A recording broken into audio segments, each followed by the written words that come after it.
Hey, it's the ugly truck driver one more time. It's March 5th, 2010. Talking about Haiti one more time. Uh, Granted, we've had the earthquake down there in Concepcion, Chile, and as much as it was worse than the one in Haiti, less death toll, more prepared. But I was watching the other night on NBC, and a fella who was down there, and then another fellow that was down on TBN down there in Haiti,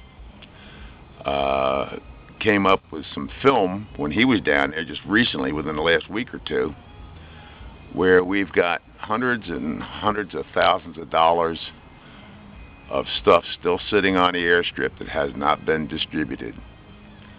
It's just sitting there. Some of it, food's going to rot, and it hasn't been transported out. Again, the key word here, transport. That means trucks, transportation. Load it, get it the hell off the airport property out into the boondocks to help those people that have not had any help in the longest period of time. But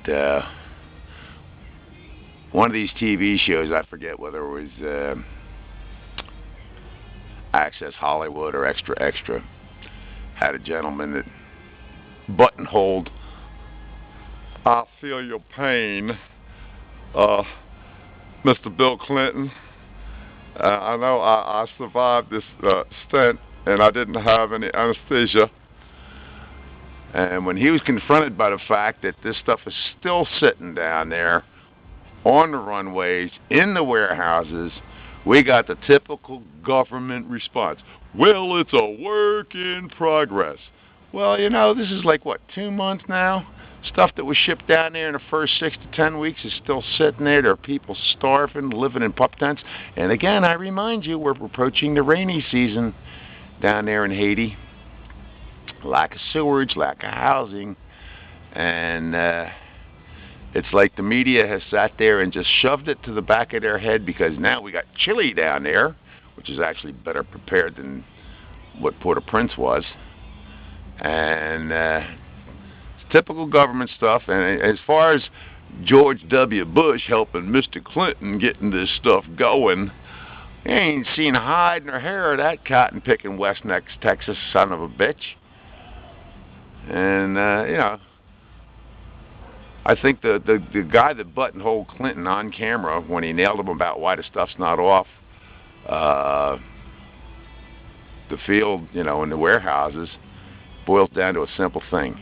It's called red tape, or as I call it, being a truck driver, bullshit. You know, the aid people can only do so much, and we already know that the corruption in the Port-au-Prince government is trying to siphon off shit left and right.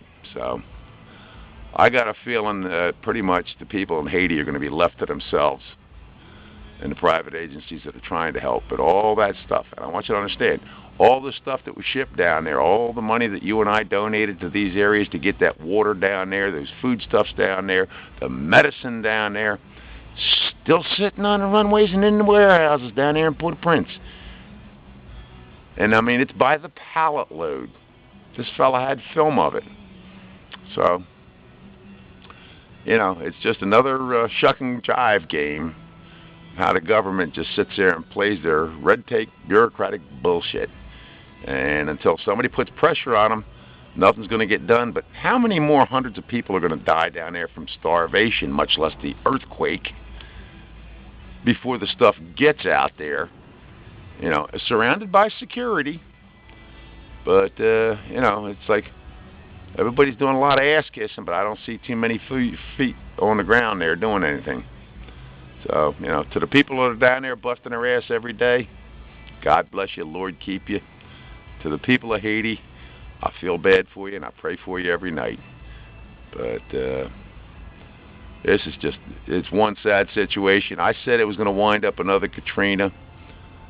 I still believe that. I think it's going to end up being worse than Katrina. And ain't nothing going right. There's a lot of lip service, and that's it. Just lip service. A lot of bullshit. But that's just my opinion. Somebody prove me wrong, okay? Bye-bye.